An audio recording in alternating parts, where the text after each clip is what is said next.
Tonight, somewhere in your home, there's a small creature who has quietly decided to stay.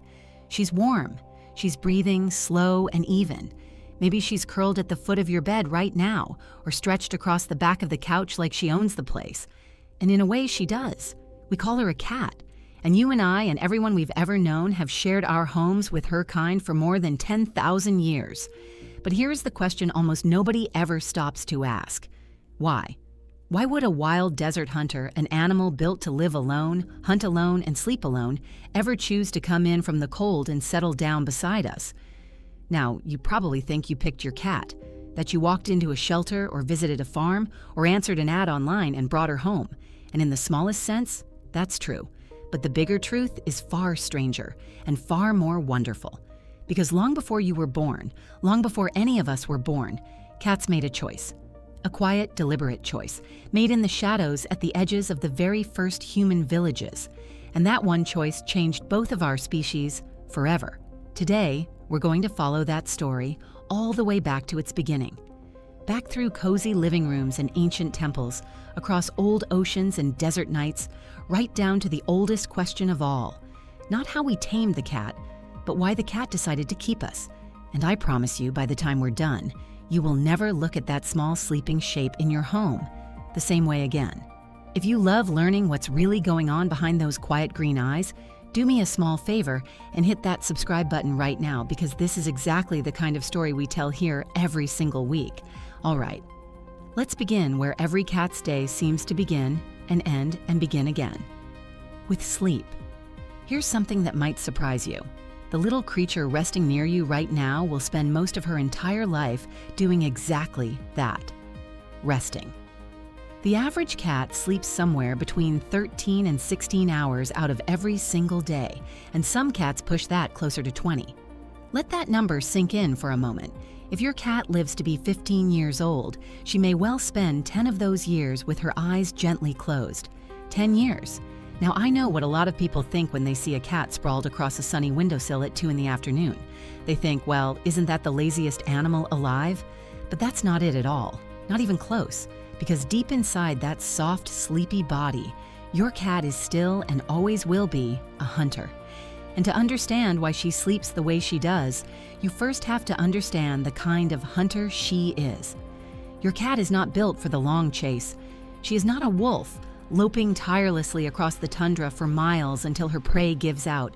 She is an ambush predator, an animal designed for one thing above all else: the explosion. The sudden blinding burst of speed that carries her from complete stillness to a full sprint in a fraction of a second. That kind of effort is astonishing to watch, but it comes at a price. It is enormously expensive. It burns through energy at a rate the body simply cannot sustain for very long. So a cat that hunts by exploding into motion has to do something very clever in between those rare, wild moments. She has to save herself. She folds the day away, sinks into stillness, and conserves every last drop of energy for a hunt that, in your warm and gentle home, may never even come. So the next time you catch your cat dozing in a patch of sunlight, understand what you're really looking at. You are not looking at laziness. You are looking at a finely tuned survival strategy, thousands of years in the making. She is not wasting her life in sleep. She is simply living the way her kind has always lived. But watch how she sleeps, and you'll notice something else. Something almost every cat does, no matter the breed, no matter the country, no matter the century. She curls, nose tucked toward her tail, paws drawn in close, her whole body rounded into a soft, closed circle, like a stone worn smooth by water. And there's a beautiful reason for that shape. When a cat curls into a tight ball, she is doing two things at once. First, she is protecting the most vulnerable parts of her body: her belly, her throat, the soft places where a predator would strike. By tucking them inward, she keeps them hidden and safe, even in her deepest sleep. And second, she is holding on to warmth. By rolling herself into that compact circle, she shrinks the total surface area of her body exposed to the cool air around her, which means she loses far less heat. It is, quite simply, one of the oldest and wisest comforts a cat knows. A single position that says both I am safe and I am warm. And here's a small thing to watch for. On a cold night, your cat will curl tighter. On a warm one, she'll stretch out long and loose, belly to the ceiling, letting the heat escape.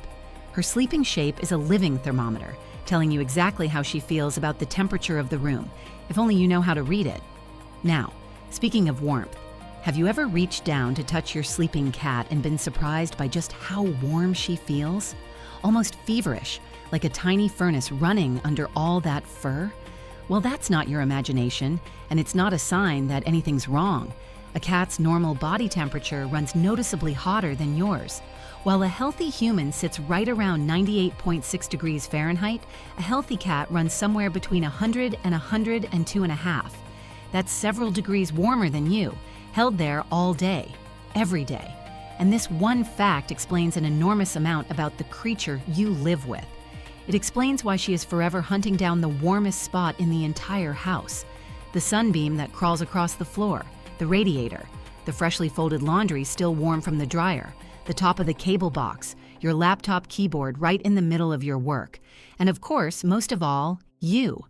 Because to a cat, you are not just a companion. You are a portable heat source, a living, breathing radiator that follows her from room to room. So when she climbs into your lap and settles her whole weight against your chest, part of what she's doing is simply borrowing your warmth, the same way her ancestors once pressed close to litter mates in a cold den.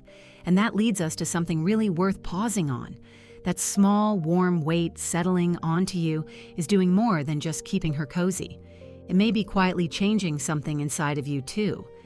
There is a growing body of research suggesting that the simple act of a cat resting against you, purring softly, has measurable effects on the human body.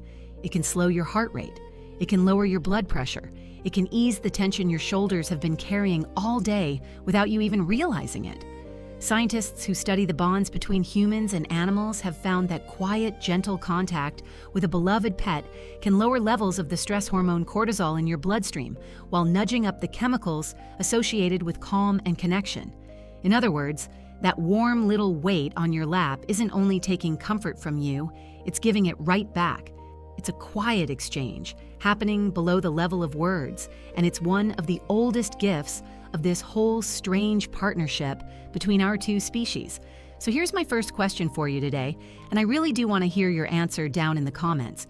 Where is your cat's favorite warm spot in the whole house? Is it a sunbeam, a heat vent, a laundry basket, or is it, like so many cats, simply you? Tell me below. I love reading these. Now, all of this, the long hours of sleep, the tight protective curl, the furnace of warmth under the fur, all of it points back to one single truth. The animal in your home was not designed for your home at all. She was designed for somewhere else entirely, a place with no soft beds, no sunny windowsills, no bowls filled twice a day, a harsh, beautiful, unforgiving place. And to understand the cat you love, we have to travel back to it. So let's leave the warm living room behind for a little while and go all the way back, thousands upon thousands of years, to a desert beneath an older sky. Picture it, a dry, rocky landscape somewhere across North Africa and the Near East. The heat of the day has broken, and the sun is sinking low, painting everything in long, gold shadows. And there, moving through the scrub, silent as smoke, is a small striped cat. Her name, at least the name we've given her, is Felis sylvestris lebica, the African wildcat, and she is the true ancestor of the creature dozing in your home tonight. If you saw her, you might not think much of it. At a glance, she looks remarkably like an ordinary tabby you might see slinking through any backyard. Sandy coat, faint dark stripes, that same lean, low-slung body. And that resemblance is not a coincidence. It is one of the most astonishing facts in this entire story, because thousands and thousands of years separate that wild desert cat from your house cat, and yet side by side, they can be almost impossible to tell apart. We have changed so much in our own time. We built cities, invented writing, split the atom, walked on the moon. But the cat? The cat has barely changed at all. Look closely at your own cat, and you are looking at a nearly perfect copy of a wild animal that hunted the deserts of the ancient world. That is not a pet in the way we usually mean the word. That is a living fossil curled up on your sofa. But make no mistake, Gentle as she may look right now, the African wildcat was and is a formidable creature. Every single part of her was shaped by one simple, relentless demand: hunt or starve. She had no bowl waiting for her, no one to open a can at 6 o'clock. Every meal she ever ate, she had to catch with her own claws and teeth, or go hungry. And so evolution sculpted her into something close to a perfect little machine for the chase. Her body was more muscular and rangier than most of our house cats, built for power and endurance in a hard land. Her senses were honed to a razor's edge, tuned for the faintest rustle of a mouse in the dark. Her patience was almost supernatural, able to hold perfectly still for long, long minutes, waiting for the one exact moment to strike. And she was, above all else, a solitary creature. She hunted alone. She lived alone. She defended her own patch of desert against all comers, including other cats. This is so important to understand because it's the very thing that makes what happened next so remarkable. Unlike the wolf, who lived and hunted and raised its young in a tight, cooperative pack, the wildcat needed no one. She was not looking for a leader to follow or a group to belong to. She was complete, entirely on her own, which raises a puzzle that has fascinated scientists for a very long time. How on earth do you domesticate an animal that, by its very nature, wants nothing to do with you? How does a fiercely independent, solitary hunter of the desert ever end up asleep and purring on a human being's lap? The answer, as we're about to see, is that we didn't domesticate her at all. Not really, she domesticated herself. And she did it for reasons entirely her own. So let's go back to the moment it all began. To do that, we have to travel to a place and a time that historians call the Fertile Crescent, at the very start of the Neolithic era, more than 10,000 years ago. This was one of the great turning points in the whole human story, because it was here, in this warm arc of land curving across the ancient Near East, that our own ancestors were learning to do something brand new. They were learning to farm. For hundreds of thousands of years before this, human beings had lived as hunters and gatherers, always on the move, always following the food. But now, for the first time, people were putting down roots. They were planting grain. They were staying in one place, season after season. And they were producing something they had almost never had before: a surplus, more food than they could possibly eat all at once. And that, believe it or not, is where the cat comes in. Because a surplus of grain is a wonderful thing for a human being, but it is also a wonderful thing for something else. These early farmers needed a way to keep their precious harvest safe, so they stored it. They dug pits and built short, round silos of clay, and they filled them with grain to carry the whole village through the lean months. But a great mountain of stored grain, sitting in one place month after month, is not a secret you can keep. Word gets out in the animal world very fast, and soon those storehouses were drawing in an unwelcome tide of visitors: mice, rats, rodents of every kind, arriving by the hundreds, drawn to the easiest, richest meal any of them had ever found. For the farmers, this was a disaster. These little thieves didn't just eat the grain. They fouled it, they spread disease, they gnawed through baskets and sacks and anything else in their path. A family could work an entire year, break their backs in the fields under the burning sun, and still watch their survival slowly nibbled away in the dark. And here is the beautiful part: where there is a great gathering of rodents, there will, always, sooner or later, come a hunter of rodents. Out of the surrounding desert and scrub, drawn by the sudden, impossible abundance of prey, crept the African wildcat. Now think about what a feast this must have been from the cat's point of view. Out in the wild desert, a mouse was a hard-won prize. A wildcat might stalk for hours, might fail a dozen times, might go to sleep hungry more nights than not. But here, gathered around the human grain stores, was more prey in one place than a cat could dream of. The hunting was easy, the pickings were rich, and so, one by one, these fiercely solitary, deeply cautious animals began to do something completely against their nature. They began to linger near people. Now, this did not happen overnight. It's tempting to imagine some ancient farmer scooping up a wild kitten and taming it by the fire. But that's almost certainly not how it went. The real story is slower and stranger and far more interesting. What most likely happened is this. Among all those wildcats drawn to the granaries, some were, by pure chance, just a little bit bolder than the rest, a little more relaxed around humans, a little slower to bolt at the sight of a person. And those particular cats had a tremendous advantage because they could stay close to the richest hunting grounds in the land, while their shyer, more skittish cousins fled at the first sign of a human and went hungry. So the bold cats ate well. The bold cats survived. The bold cats raised more kittens. Kittens who tended to inherit that same easy tolerance for human company. And generation after generation, over a very long stretch of time, the population of cats living near people slowly shifted. Fear gave way to tolerance. Tolerance gave way eventually to something that looked almost like friendship. Nature was doing the selecting, quietly and visibly, one bold cat at a time. And that, right there, is the great secret at the heart of this story. We did not go out and capture the cat. We did not break it or train it or force it into service the way we did with so many other animals. The cat looked at what we were building, waited in that cool, calculating feline mind, and decided entirely on its own terms that our company was worth keeping. The cat chose us. And it is very nearly the only animal that ever did. I want you to really sit with that for a second, because it changes everything about how you see the creature in your home. Think about the other animals we live alongside.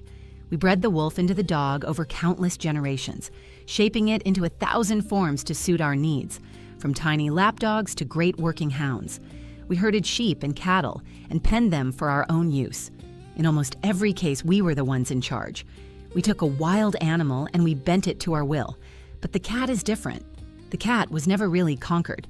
It formed a partnership with us, a bargain struck freely on both sides.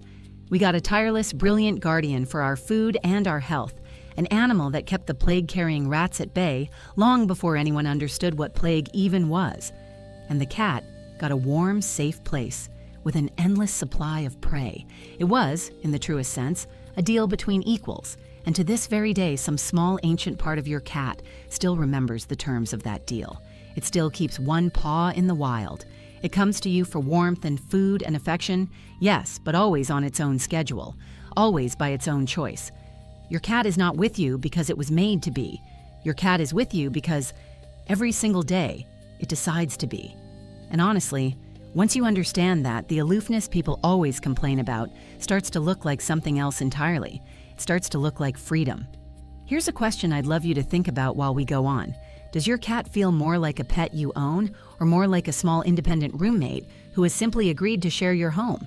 Drop your answer in the comments, because I have a feeling this one is going to spark a wonderful conversation. Now, once that bargain was struck, once cats and humans had begun living side by side, something remarkable started to happen. The cats began to spread, and they spread with us, following our footsteps out across the whole of the ancient world. Wherever people went carrying their grain and their goods, the cats went too. From the highlands of Anatolia, they traveled down into Europe. They crossed into the lands around the Mediterranean, riding along on carts and boats and the slow tide of human migration. And as farming villages grew into towns, and towns grew into the first great cities, the cat found itself right at the center of it all, comfortable, useful, increasingly welcome. But of all the ancient places a cat could have landed, there was one civilization that would take this new partnership to heights nobody could have imagined. A place where the cat would rise from humble mouser to something close to a god. And that place was the land of the pharaohs, beneath the warm Egyptian sun. So let's follow the cats there next, into a world of temples and ships, and a devotion so deep it can still take your breath away thousands of years later. But before we do, let me leave you with one more thought about these early days. When you watch your cat sit in the window, gazing out at the birds and the wind and the world beyond the glass, you are watching an echo of that very first choice, the choice to be near us, but never fully tamed by us, the choice to accept our warmth and our care while keeping her wild heart entirely her own. Every cat who has ever lived in a human home is still, in some quiet way, standing at the edge of that ancient village, deciding night after night to stay. And the fact that she keeps choosing to, when by all rights she never had to, may just be the greatest compliment any animal has ever paid our species. To understand what the cat became in ancient Egypt, you first have to understand the world the Egyptians lived in. This was a civilization built entirely around a single, life-giving river, the Nile. Along its banks, they grew the grain that fed a whole kingdom. But that same fertile land, that same abundance of stored food, brought with it the very same problems the first farmers had faced thousands of years before, only bigger, rats and mice by the countless thousands. And something even more frightening: snakes. Venomous snakes, including the cobra, gliding through the reeds and the granaries, and sometimes right into people's homes. And into this world stepped the cat. Now, the Egyptians watched their cats do something they found nothing short of miraculous. They watched a small, elegant animal fearlessly stand between a family and a deadly serpent. They watched cats dispatch venomous snakes, catch birds out of the air, and clear their food stores of vermin with a speed and skill that seemed almost supernatural. To a people who depended on the harvest to survive and who lived in genuine fear of what slithered in the dark, the cat was not just useful. The cat was salvation. It was a small guardian that seemed to have been sent to protect them. And so, quite naturally, their gratitude began to deepen into something far greater. It began to deepen into worship. The cat wove itself into the very heart of Egyptian religion. The Egyptians came to associate this graceful, watchful creature with some of their most beloved gods. There was Bastet, one of the most cherished deities in the entire Egyptian world, often depicted with the head of a cat or in the form of a cat herself. She was a goddess of home, of fertility, of motherhood, of protection. She embodied the very things the cat brought into people's lives: warmth, safety, the guarding of the household, and through her, the cat itself became sacred. To harm one, even accidentally, was considered a terrible crime. Ancient accounts tell us that killing a cat could be punishable by death, and that families who lost a cat would go into deep mourning, shaving their own eyebrows as a sign of their grief. Just imagine that for a moment. In the greatest civilization of the ancient world, the same little animal now dozing on your radiator was so revered that its death could plunge a whole household into sorrow, and its killing could cost a human being their life. That is how far the cat had traveled, from wary desert hunter to honored member of the family in the space of a few thousand years. But the Egyptians didn't stop at reverence in life. Their devotion followed the cat right into the afterlife. The Egyptians, as you may know, believed deeply in a life beyond death, and they took extraordinary care to prepare for it. And they simply could not imagine an eternity without their beloved cats by their sides. So they gave cats the same sacred treatment they gave their own dead. Cats were mummified, wrapped with enormous care in fine linen, sometimes adorned with painted faces and jewelry, and laid to rest so that they might journey on into eternity. Archaeologists have uncovered vast cemeteries containing the mummified remains of countless cats, an outpouring of devotion on a scale that is genuinely hard to comprehend. Some of these cats were buried right alongside their owners, so that companion and human might never truly be parted, not even by death itself. And when you stand back and look at that, at whole cities of the dead built partly to honor a small, furry animal, you begin to grasp the depth of the bond that had formed. This was no longer a simple bargain about grain and mice. This had become love, real, profound, eternal love, of the kind we still feel for our own cats today, when we grieve them and remember them and keep their little collars long after they're gone. In that sense, not so much has changed at all. Now, the Egyptians treasured their cats so completely that for a long while, they tried to keep them all to themselves. Exporting these sacred animals was frowned upon, even forbidden. But you simply cannot contain something the whole world wants. And the whole world, it turned out, needed the cat, because there was another arena, far from any temple, where the cat's talents were about to become absolutely priceless: the open sea. Think about what a sailing ship was in the ancient world and for many centuries after. It was a wooden vessel packed with provisions for long voyages, barrels of grain, stores of food meant to last weeks or months at sea. And where there is stored food, well, by now you know exactly what follows: rats. On a ship, rats were not just a nuisance. They were a genuine threat to survival. They devoured the provisions the crew depended on to stay alive. They gnawed through the ropes and lines that held the whole vessel together. They spread disease through a crew packed tightly into close quarters, with nowhere to run. A ship overrun with rats was a ship in real danger. And so the cat became one of the most essential crew members a captain could have. A good ship's cat was worth its weight in gold, patrolling the dark holds, keeping the rats in check, protecting both the cargo and the lives of everyone aboard.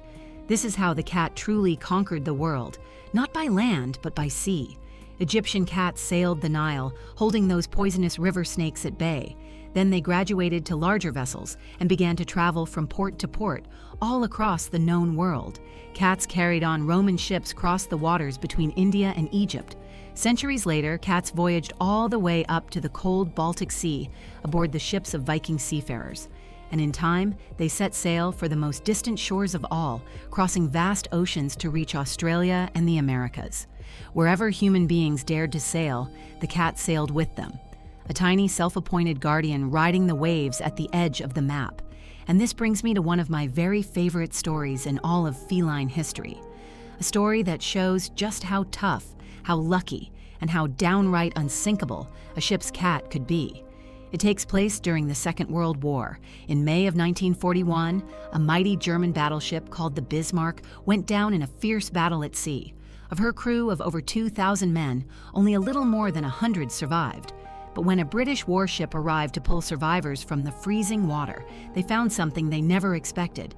Clinging to a floating plank, soaked and shivering but very much alive, was a black and white cat. They pulled the little survivor from the sea, and for the next several months, this cat served aboard the British ship, hunting rats and lifting the spirits of the crew until that vessel too was struck and sunk. And still, somehow, the cat lived.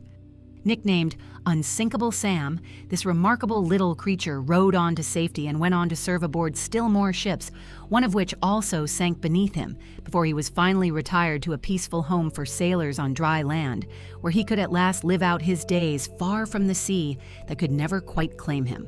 3 ships sunk out from under him, and that cat simply refused to drown. It is, when you think about it, the perfect symbol for the whole species. The cat that survives, the cat that endures, the cat that, against all odds, always seems to land on its feet. So the next time you look at your own cat, curled up safe and warm and utterly landlocked in your living room, remember this: that cozy little creature carries the blood of temple guardians and ocean voyagers. Her ancestors were mourned by pharaohs and rode out storms that sank battleships. She is heir to one of the most extraordinary journeys any animal has ever taken alongside our kind. Not bad for something that spends most of the day asleep on your favorite chair. I have to ask because I'm genuinely curious. If your cat had lived in ancient Egypt, do you think she'd have handled all that worship gracefully, or would she have simply accepted it as her obvious due? Let me know in the comments, because I think we all know exactly the type of cat who would have run the whole temple. And if you're enjoying this journey through the secret history of our cats, and you haven't yet, please take a moment to hit that like button. It genuinely helps other cat lovers find this story, and it means more than you know. Now, we've followed the cat from the desert, through the granaries, into the temples of Egypt, and out across the 7 seas. We've seen how it won our food, our homes, and even our hearts. But we haven't yet looked closely at the animal itself, at the astonishing body that made all of this possible. Because everything the cat achieved, every rat caught, every snake defeated, every impossible leap and silent stalk, all of it flows from one thing: the sheer breathtaking engineering of the creature. So let's turn now, gently and with real wonder, to the marvelous architecture of the cat. Let's start with the thing that gives a cat its unmistakable liquid grace: the spine. If you've ever watched your cat pour herself off the top of a bookshelf, or squeeze through a gap that looks impossibly narrow, or twist in midair like she has no bones at all, you have witnessed one of the great marvels of animal design. And it comes down to this: a cat's spine is astonishingly flexible, far more so than yours. Where a human back is relatively stiff and limited, a cat's is loose, supple, and packed with more vertebrae, the small bones that make up the backbone. Those extra bones, and the loose, elastic connections between them, mean a cat's spine can bend and arch and twist to a degree that would be impossible for us. This is what lets her round her back into that high, dramatic arch when she's startled. It's what lets her curl into that perfect sleeping circle, and it's what lets her extend her stride when she runs, reaching further with every bound, because that flexible spine acts almost like a spring, folding and unfolding to add power and reach to her gallop. Your cat is, in a very real sense, built like a coiled spring, wrapped in fur, and that spring is ready to release at any moment. Now here's a detail that surprises almost everyone. A cat's shoulders are not attached to the rest of her skeleton the way yours are. In you and in most animals, the collarbone connects the shoulder firmly to the breastbone, locking the whole front assembly into place. But a cat's collarbone is tiny, and it essentially floats, free of any rigid connection to the rest of the skeleton. This is not a flaw, it is a superpower.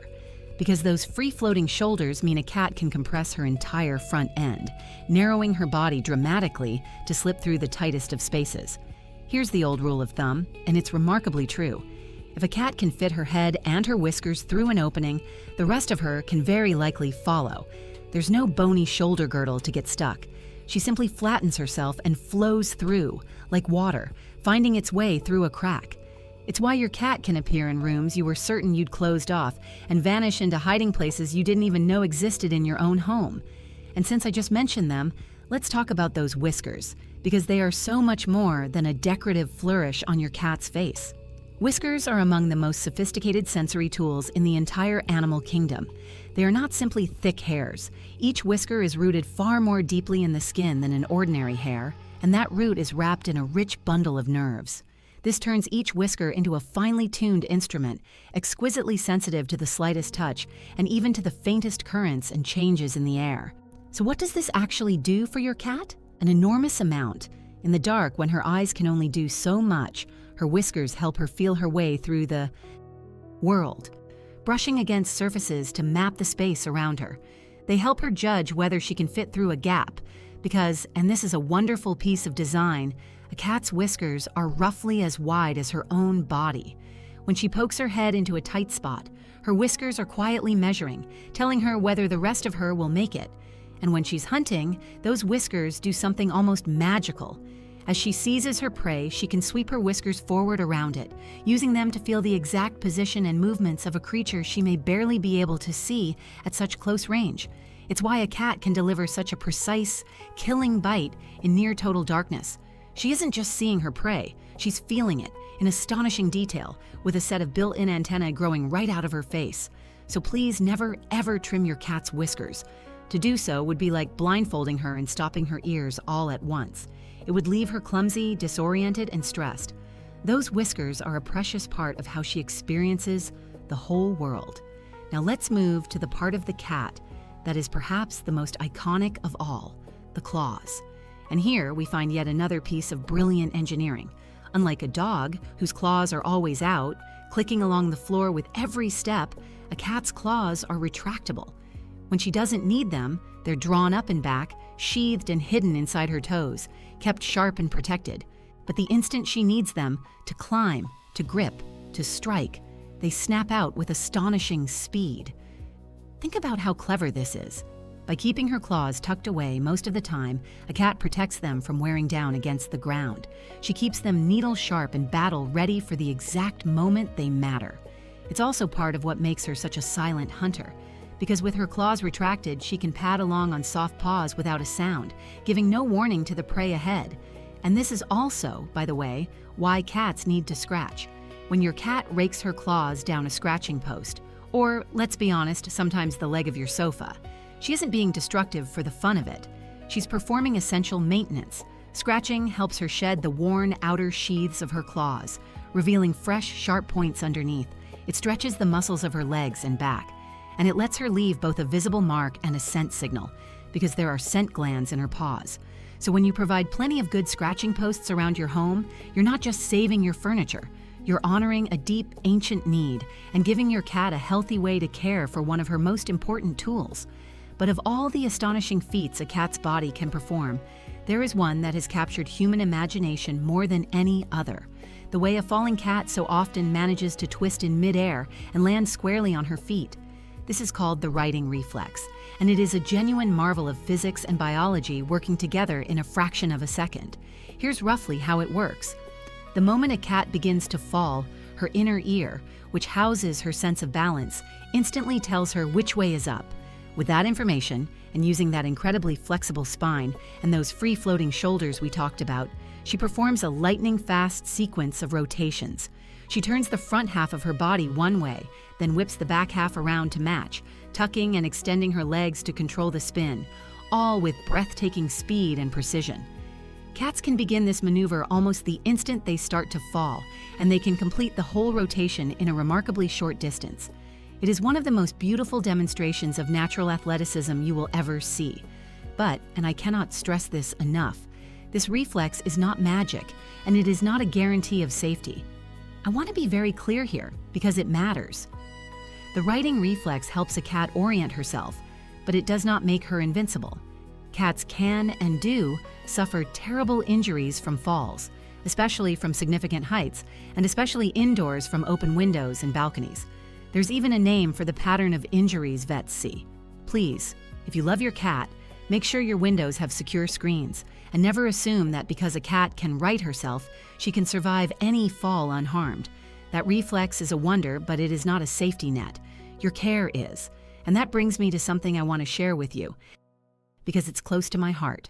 The more you understand about how a cat's body works, the more you realize how much they hide. A cat's whole design, that stoic silence, that instinct to conceal weakness, means they often don't show us when something is wrong until it's quite serious. Accidents happen. A bad fall, a swallowed object, a sudden emergency, especially with our older cats and those with special needs who are more fragile than they let on. That's exactly why I put together a guide called Emergency First Aid for Senior and Disabled Indoor Cats. It's there to help you know what to do in those frightening moments before you can reach a vet. The moments where knowing a few key things can make all the difference. If that sounds useful to you, you'll find it linked for you, and I truly hope it gives you a little more peace of mind. So let's take a breath and look at what we've assembled here. A flexible, spring-like spine, floating shoulders that let her flow through any gap, whiskers that feel the very air, retractable claws kept forever sharp, and a righting reflex that can turn a fall into a landing. Every single one of these features points back to that ancient desert hunter we met earlier. This is not the body of a lap ornament. This is the body of a predator, refined and perfected over millions of years, now living in your home and using all that magnificent engineering, mostly to leap onto the kitchen counter the instant your back is turned. Here's my question for you on this one. What is the single most impressive physical feat you have ever personally watched your cat perform? The leap that shouldn't have been possible? The escape from a closed room? The catch you couldn't believe? Tell me your cat's most jaw-dropping athletic moment down in the comments. I have a feeling some of these are going to be spectacular. But as remarkable as the cat's body is, we've only told half the story. Because the true genius of the cat isn't only in how she's built, it's in how she perceives the world. A cat lives inside a reality so different from ours that it might as well be another planet. She sees things we can't see, hears things we can't hear, and smells an entire invisible universe that we walk right past without ever noticing. So let's step now, carefully and with open minds, into the strange and wonderful world of the feline senses. Let's begin with the eyes, because a cat's eyes are, quite simply, extraordinary. You've surely noticed how large they are in proportion to her face. If your eyes were as large, relative to your head, as your cat's are to hers, they would be genuinely enormous. And that size is no accident. It's the first clue to understanding when and how a cat was built to see. Because your cat was not designed for the bright noon sun. She was designed for the low silver light of dawn and dusk, those magical in-between hours when her wild ancestors did most of their hunting. This is what scientists call being crepuscular, most active in the twilight. And everything about her eyes is optimized for gathering every last scrap of light in a dim world. So here is one of the most beautiful tricks in all of nature. Have you ever seen your cat's eyes glow in the dark, catching the light and shining back at you like two small lamps? That eerie, gorgeous glow comes from a special layer at the back of her eye called the tapetum lucidum, which is a Latin phrase meaning, rather poetically, the bright carpet. Here's what it does. When light enters your cat's eye, some of it passes through without being detected the first time. In your eye, that light would simply be lost. But in your cat's eye, this mirror-like layer catches that light and bounces it back through the eye a second time, giving her light-sensing cells a second chance to detect it. It's as if her eyes get two looks at every ray of light instead of one. This is why a cat can see in conditions that would leave you completely blind, and it's why her eyes flash back at you in the beam of a flashlight. You are literally seeing that mirror at work. But there is a trade-off, because in nature, there almost always is. All that magnificent low-light vision comes at a small cost to other parts of her sight. And this is where a lot of people are surprised. Your cat does not see the world in the same rich, vivid color that you do. You are what's called trichromatic, meaning you have 3 types of color-detecting cells, which together let you perceive that whole glorious rainbow from deep reds through to violet. Your cat sees a more muted palette. She perceives blues and greens reasonably well, but the reds, pinks, and oranges that pop so brilliantly for us tend to fade for her into dull, grayish, indistinct tones. So that bright red toy you bought her? To your cat, it may look like a rather boring grayish lump. It's not that her world is black and white, that's an old myth, but it is softer and less saturated than ours, painted in cooler, gentler shades. And here's another trade-off. A cat's vision is not as sharp as yours at a distance. Fine detail far away is simply not her strong suit. A cat standing across the room may not register the fine features of your face nearly as clearly as you'd imagine. But before you feel sorry for her, understand this.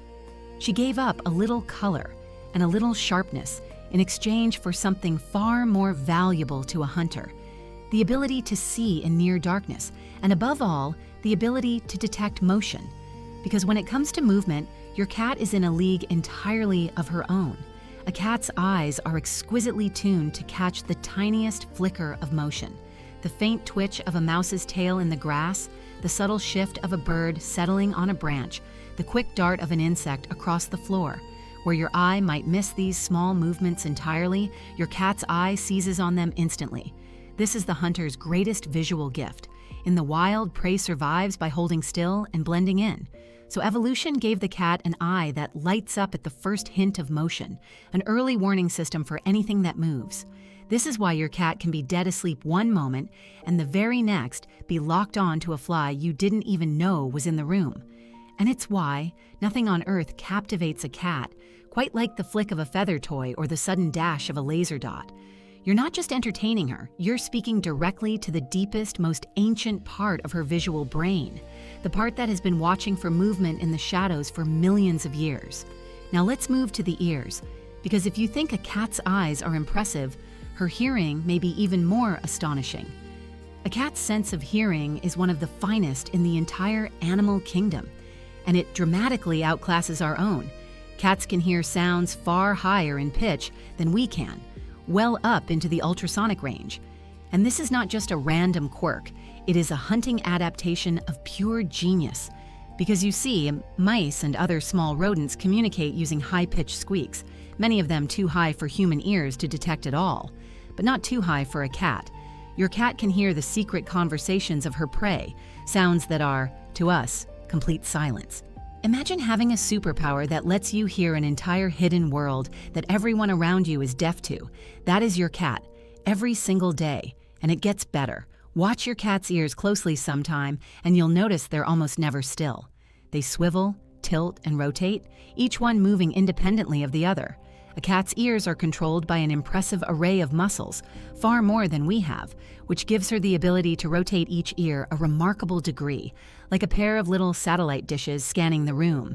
This lets her pinpoint the exact source of a sound with incredible precision, without even turning her head. She can lie there looking utterly relaxed, eyes closed, and yet be tracking the precise location of every tiny sound in your home. When your cat's ears suddenly swivel toward a wall, she's not being strange. She's hearing something behind it that you cannot, and she's already located exactly where it is. This is also, by the way, why loud noises can be so genuinely distressing for cats. With hearing that sensitive, the roar of a vacuum cleaner, a blaring television, or a sudden crash of thunder can be far more overwhelming for her than it is for us. So it's always worth remembering to give your cat a quiet, safe retreat when the world around her gets loud. And now we come to the sense that may matter most of all to your cat, though it's the one we humans understand the least: smell. A cat's sense of smell is vastly more powerful than ours, and for her, scent is not just information. It is the very fabric of her reality. Where we navigate the world primarily through our eyes, your cat navigates hers through her nose. Scent tells her who has been here and when. It tells her whether a place is safe or whether another animal has claimed it. It tells her whether food is fresh or spoiled, which is why a cat will often sniff her meal so carefully before deciding to eat. Your cat is reading an entire invisible newspaper written in smells, a rich and detailed story layered over every surface of your home, one that you walk through completely oblivious to. But here's the part that truly amazes me. Because cats don't just smell the world, they taste it too, in a way. Cats possess a remarkable extrasensory organ that we simply do not have. It's called the vomeronasal organ, or Jacobson's organ, and it sits in the roof of the mouth. It's a kind of second nose, specialized for detecting certain scents, particularly the chemical signals called pheromones that animals use to communicate. And you have almost certainly seen your cat use it without knowing what you were looking at. Have you ever caught your cat with her mouth hanging slightly open, lips curled back, nose wrinkled, wearing what looks like the strangest, most disgusted little grimace? People sometimes call it the stinky face. That expression has a proper name. It's called the Fleeman response. And your cat isn't disgusted at all. Quite the opposite. She has caught a scent so interesting, so rich with information, that she's opening a direct channel to that special organ in the roof of her mouth to analyze it more deeply. She's not smelling it anymore. She's practically savoring it, pulling apart every layer of a message we can't even perceive. So the next time your cat makes that funny open mouth face, you'll know. She has just stumbled onto something absolutely fascinating in her invisible world of scent, and she's stopping to read every word of it. When you put it all together, the picture that emerges is genuinely humbling. Your cat shares your home, sleeps on your bed, sits right beside you, and yet she lives inside a completely different world. She sees in a darkness that blinds you.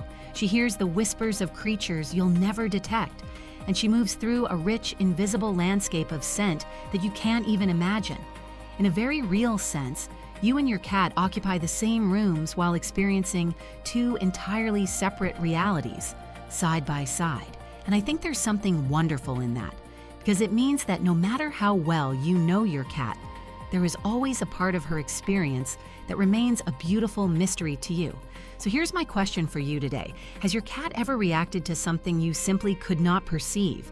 Stared intently at a blank wall, or bolted from a room for no reason you could see, or fixed on a sound in the dead of night that left you completely puzzled?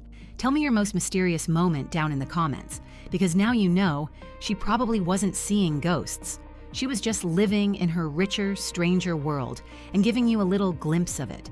Now, we've explored how the cat is built and how she perceives, but there is one more layer to uncover, and it may be the most surprising of all, because at some point in her long history with us, the cat did something no other animal quite managed.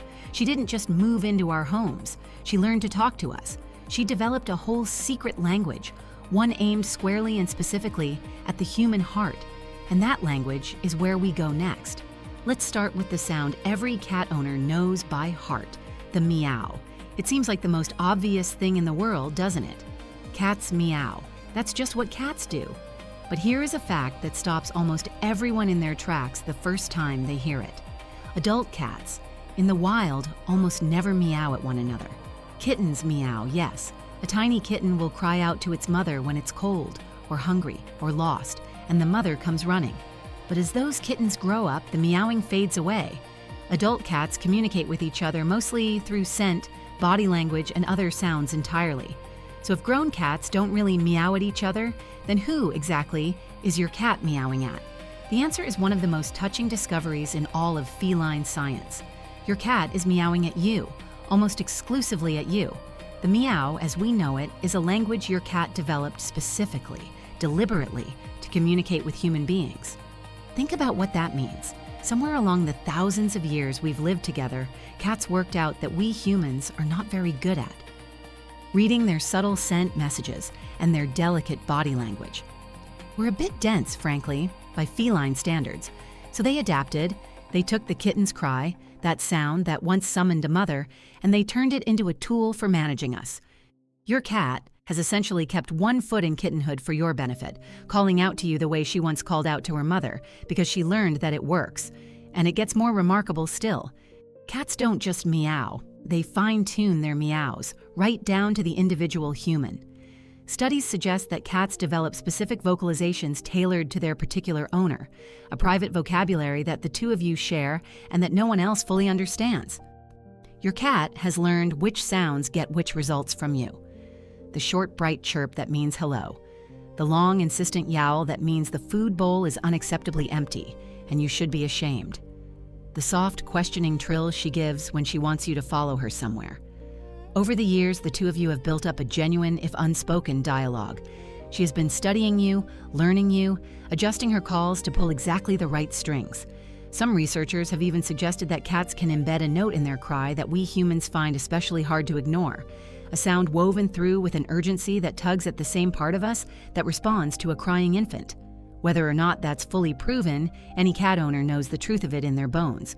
When your cat really wants something, she has a way of making a sound you simply cannot tune out. That is not an accident. That is thousands of years of a small animal quietly perfecting the art of communicating with us. So the next time your cat meows at you, remember, she isn't just making noise. She is speaking a language she invented just for our species and refined just for you. Now let's move from sound to something even more intimate. A gesture so quiet, so easy to miss, that most people go their whole lives without realizing they've been receiving one of the greatest compliments a cat can give: the slow blink. Watch your cat when she's relaxed and content, sitting near you at peace. Sometimes she'll look at you and then, slowly, softly, she'll close her eyes, hold them shut for a lingering moment, and open them again. It's such a gentle, unhurried movement that it's easy to overlook entirely. But please don't overlook it, because that slow blink is one of the truest expressions of love and trust in the entire feline world. To understand why, you have to think like a cat. In the wild, a predator never lets down its guard around something it doesn't trust. Closing your eyes, even for a second, means becoming vulnerable, blind to danger. So when your cat deliberately closes her eyes in your presence, slowly and calmly, she is telling you something profound. She is saying, "I feel completely safe with you. I trust you so deeply that I am willing to make myself vulnerable right in front of you." People sometimes call the slow blink a cat kiss, and honestly, that's not far off. It is a small, silent declaration of affection. And here is the most wonderful part. This is a language you can speak right back to her. The next time your cat gives you that slow, soft blink, try returning it. Look at her gently and slowly close your own eyes, hold them for a moment, and open them again. To your cat, you have just said, "I love you and I trust you too," in a language she understands in her very bones. Many cats will blink back again and again in a quiet exchange of affection that needs no words at all. It's one of my favorite things in the whole world, and I promise, once you start doing it, you'll never stop.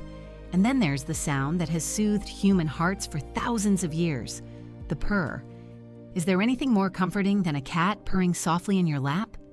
That gentle, rumbling vibration is one of the most beloved sounds in the world, but it's also one of the most mysterious. Most of the time, a cat purrs for the reason you'd expect: contentment. A cat curled up warm and safe, being gently stroked by someone she loves, will often purr out of pure happiness and comfort. A mother cat purrs while nursing her kittens, and the kittens purr right back, a quiet family lullaby. But here's the twist that surprises so many people. Cats don't only purr when they're happy. Sometimes cats purr when they are frightened, or in pain, or even close to death. And that seems to make no sense at all until you learn what scientists have discovered about the purr itself. The purr operates at a particular low frequency of vibration, and there is intriguing research suggesting that these specific frequencies may actually have healing properties, that the gentle vibrations may help promote the healing of bones, the repair of tissue, and the easing of pain. If that's true, and the evidence is genuinely fascinating, then the purr may be far more than an expression of joy. It may be a form of self-soothing and even self-healing, a way for a cat to comfort and mend her own body in times of stress. Your cat may carry, built right into her, a soft internal medicine that she can switch on whenever she needs it most. And when she chooses to do that in your lap, sharing those healing vibrations with you, well, perhaps it's no wonder that we humans find the sound so deeply, almost medicinally, calming. Perhaps, in some quiet way, her purr has been healing us too, all along. Now let's talk about a behavior that people misunderstand more than almost any other: the head bump and the rub against your legs. You're standing in the kitchen and your cat winds her way around your ankles, pressing her body against you. Or she reaches up and firmly bonks the top of her head against your hand, your chin, your face. Most people just think it's cute, and it is. But do you know what your cat is actually doing? She's marking you. She's claiming you as her own. You see, cats have scent glands in several places on their bodies, including on their cheeks, their foreheads, and along their flanks. When your cat rubs these parts of herself against you, she is depositing her own personal scent onto you, mingling her smell with yours. And to a cat, that is an act of the deepest belonging. She is quite literally writing you into her world, marking you as part of her territory, part of her family, part of her. In the language of cats, there are few greater compliments. When your cat headbutts you, she isn't just being affectionate in the moment. She's making a statement. This human is mine. This human is safe. This human belongs to me. And when several cats in a household rub against each other and against their people, blending all their scents together into one shared family smell, they are creating what behaviorists call a colony scent, a communal signature that says, we all belong to one another. So the next time your cat bumps her head against you, understand the honor she's paying you. Out of all the things in her world, she has chosen to make you part of herself. Bump her right back, gently, and you'll be answering in kind. There's one more piece of this secret language I want to mention, because it reveals just how well your cat truly knows you.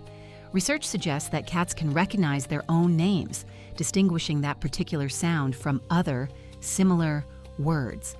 They may not always come when called, we all know that, but that has far more to do with feline independence than with any lack of understanding. Studies also indicate that cats can tell their owner's voice apart from the voice of a stranger, and that they respond differently to the one they love. So when you talk to your cat, and I hope you talk to your cat often, understand that she is listening more closely than you might ever guess. She knows your voice. She likely knows her name. And over the years, she has learned to read the emotion in your tone, the difference between your happy voice and your worried one, your gentle words and your sharp ones. She is, in her own quiet way, one of the most attentive listeners you will ever have. So let's gather up everything we've just learned, because taken together, it paints a beautiful picture. Your cat meows in a language she invented just for humans. She blinks slowly to tell you she trusts you with her very safety. She purrs, sharing a sound that may quite literally soothe and heal. She marks you with her scent, claiming you as her own. And she listens for your voice, your name for her, the emotion behind your words. This is not the behavior of an aloof, indifferent animal that merely tolerates you for food. This is a rich, deliberate, two-way conversation, one that your cat has been building with you, patiently, every single day you've shared together. She has gone to extraordinary lengths to reach across the vast gap between our two species and connect with you. The only question is whether we're paying close enough attention to answer her back. Which brings me to today's question, and it's a sweet one. What is the one special sound, meow, chirp, trill, or something else entirely, that your cat makes only for you? The private word in your shared language? Tell me about it in the comments. I would absolutely love to hear the little vocabularies you and your cats have built together. Now, we've talked about how cats speak to us, but underneath all of that language, the meows and the blinks and the purrs, lies something even deeper, a genuine emotional bond, a real measurable attachment between cat and human that science is only now beginning to fully understand. And that invisible thread, the one that ties your heart to your cat's, is where we go next. For a very long time, there was a story people like to tell about cats. You've heard it. Maybe you've even repeated it yourself. It goes like this. Dogs love you, but cats only tolerate you. Cats are cold. Cats are aloof. Cats don't really care about you at all. They stick around for the food and the warm bed, and if you vanished tomorrow, they'd hardly notice, as long as someone else kept filling the bowl. It's a tidy little story. It's also, as it turns out, almost completely wrong. And in recent years, science has been quietly, patiently taking that old myth apart piece by piece. So let's look at what researchers have actually discovered when they set out to measure the bond between a cat and the person she loves. Because the truth is far warmer and far more moving than the myth ever was. Let's begin with the chemistry of love itself. In humans, there is a remarkable hormone called oxytocin. You may have heard it called the love hormone or the bonding hormone, and for good reason. Oxytocin is the chemical that floods through a new mother when she holds her baby. It's what surges between people who trust and care for one another. It is, in a very real sense, the chemistry of connection, the molecule that makes us feel safe and bonded and loved. Now here is the beautiful part. Research has found that when you interact lovingly with your cat, when you stroke her gently and she settles against you in contentment, Both of you can experience a rise in this very same bonding hormone. Let that land for a moment. That warm, glowing feeling you get when your cat curls up trustingly in your lap is not just sentiment, and it's not just in your head. It is real, measurable chemistry, the very same chemistry that binds a parent to a child, moving quietly between the two of you. Your cat is not a passive object receiving your affection.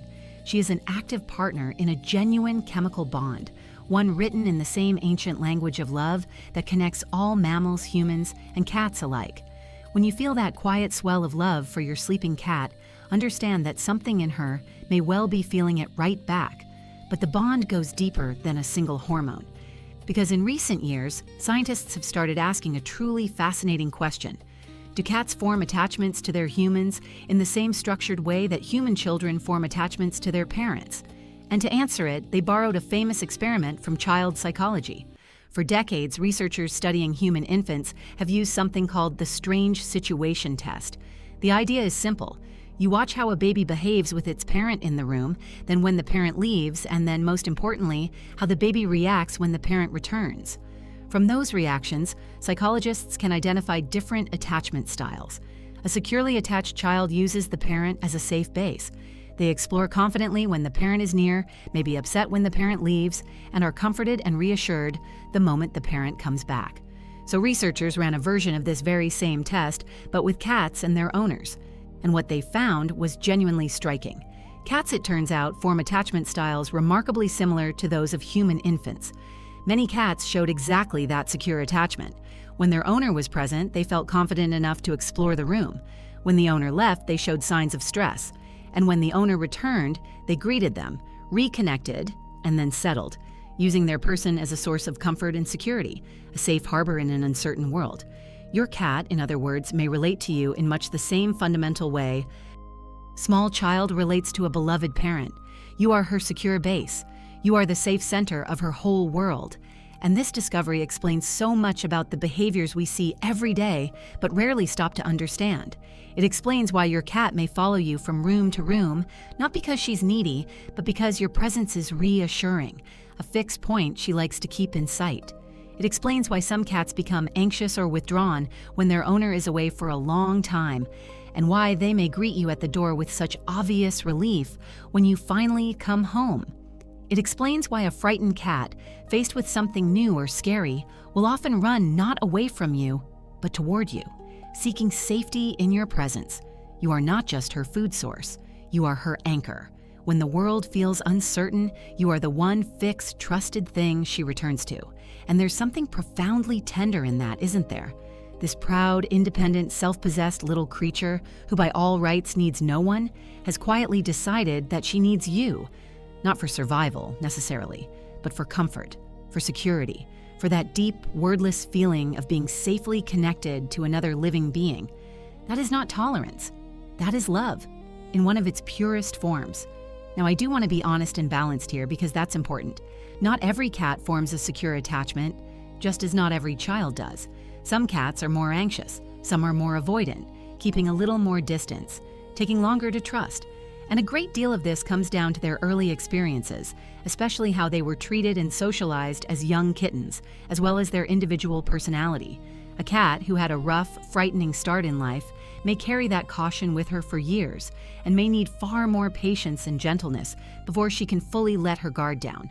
But here is the hopeful truth, and I've seen it happen more times than I can count. The bond you build with your cat is shaped every single day by how you treat her. Consistency, gentleness, respect for her boundaries, patience, these are the things that slowly, steadily earn a cat's trust. You cannot force a cat to love you. Anyone who has ever tried knows that a cornered, pressured cat only pulls further away.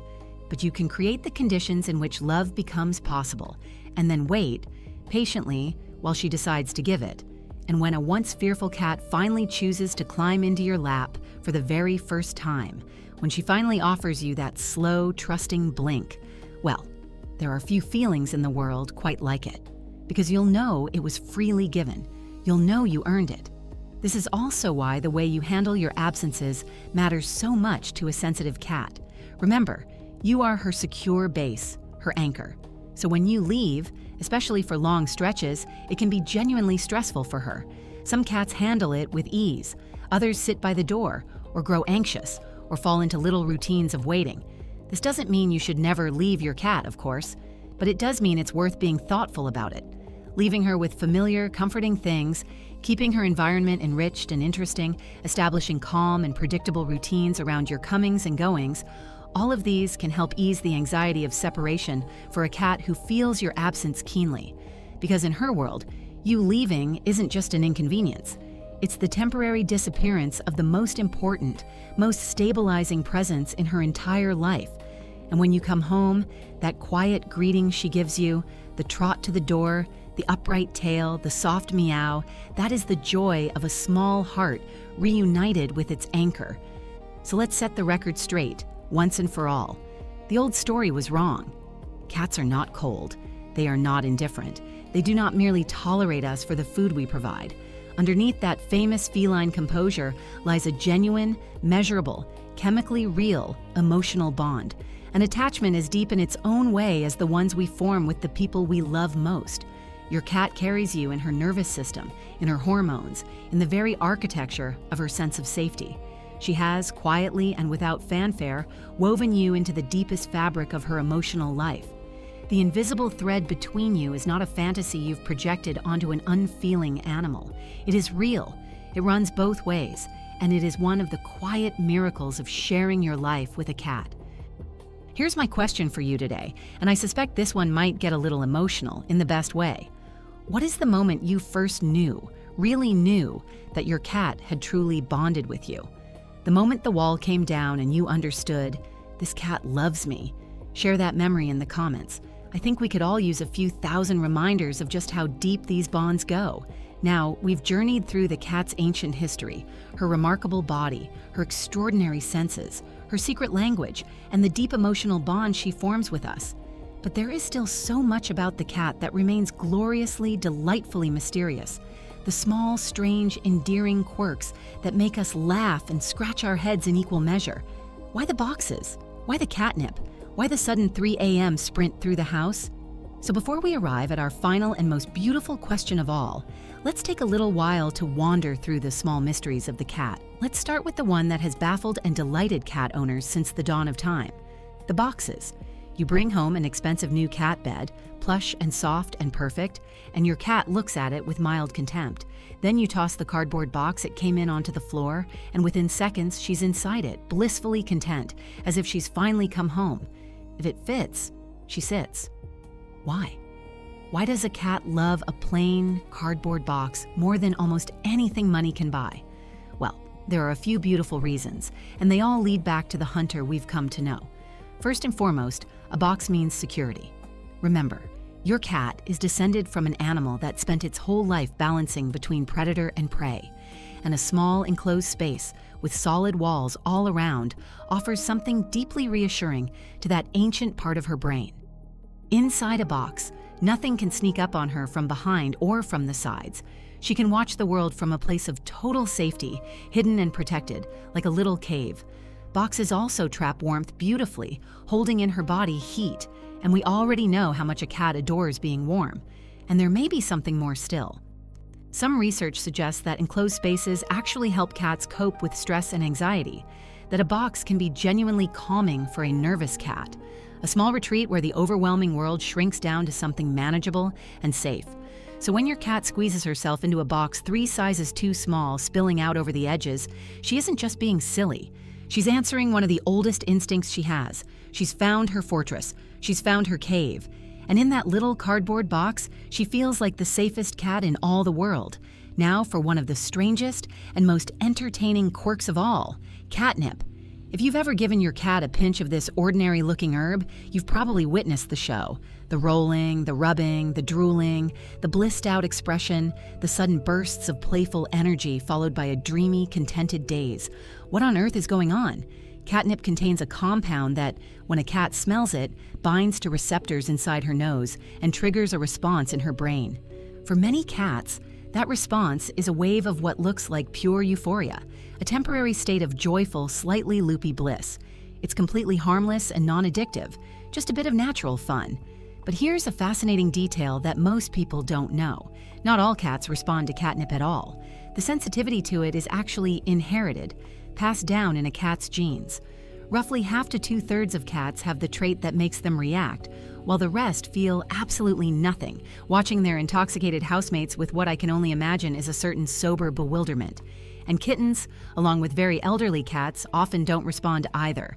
So if your cat goes wild for catnip, and another cat in the same house simply shrugs at it, that's not a personality quirk.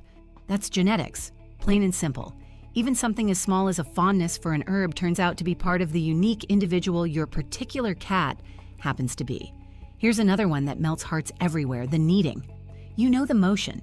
Your cat presses her front paws into a soft surface, your lap, a blanket, a pillow, pushing in and out, alternating left and right, often purring blissfully the whole time. People affectionately call it making biscuits because it looks just like kneading dough. But why do cats do it? To understand, we have to go all the way back to kittenhood. When a kitten nurses from its mother, it instinctively presses and pushes with its little paws against her belly, a motion that helps stimulate the flow of milk. It's one of the very first things a kitten ever does, tied to the deepest feelings of comfort, warmth, and safety it will ever know, nestled against its mother, being fed and cared for. And here's the touching part. Many cats carry this behavior with them for their entire lives. So when your adult cat climbs into your lap and begins to knead, purring away, she is doing something profoundly meaningful. She is reliving and re-expressing that earliest bliss of being a cared-for kitten. She feels so safe with you, so comforted, so content, that she has slipped back into that most primal state of trust and happiness. In a very real sense, when your cat makes biscuits on you, she is treating you like her mother, the source of all comfort and safety. Yes, those little claws can sometimes dig in a bit, and it may be worth keeping a soft blanket handy. But please, try never to push her away for it. Because what she's really saying, in the oldest language she knows, is that she loves you and feels utterly, completely safe in your presence. There are few higher compliments in the feline world. Now let's talk about a moment every cat owner has experienced, usually at the worst possible time. You're drifting off to sleep at 2 a.m. when suddenly your cat explodes into motion, tearing through the house at full speed, ricocheting off the furniture, thundering up and down the hallway like she's being chased by an invisible demon. And then, just as suddenly, she stops, sits down, and calmly begins washing her face as if nothing happened. These wild bursts of energy have an affectionate nickname, the zoomies. But what causes them? Once again, the answer lies in the hunter within. Your indoor cat carries all the instincts of a predator, an animal built to explode into intense bursts of hunting activity. But in the comfort of your home, with food always in the bowl and no prey to chase, all that pent-up energy has nowhere to go. It builds and builds throughout the long, lazy day, until finally it simply has to be released. And out it comes, in a glorious, chaotic sprint. Cats are also naturally most active at dawn and dusk, remember, which is exactly why these episodes so often strike in the early morning or late evening, right when you're least prepared for them. There's a lesson tucked inside the zoomies, though, and it's an important one. A cat who gets plenty of active play during the day, real play that lets her stalk and chase and pounce, is a cat with a healthy outlet for all that energy. So if your cat's midnight races are wearing you out, the answer isn't to scold her. The answer is more play earlier in the day. Give that magnificent little hunter a proper chance to hunt, even if her prey is just a feather on a string, and you'll both sleep a great deal better. Here's a behavior that puzzles so many people. You've probably seen your cat sitting at the window, staring intently at a bird outside, when suddenly her jaw begins to tremble and she makes a rapid, stuttering little sound, kind of chattering or chirping, almost like her teeth are clicking together. What is that? Cat behaviorists have a few theories, and they're all fascinating. The most popular idea is that this chattering is an expression of pure, intense excitement mixed with frustration. Your cat has spotted prey, a bird, a squirrel, a bug on the other side of the glass, and every hunting instinct in her body has roared to life. But she can't get to it.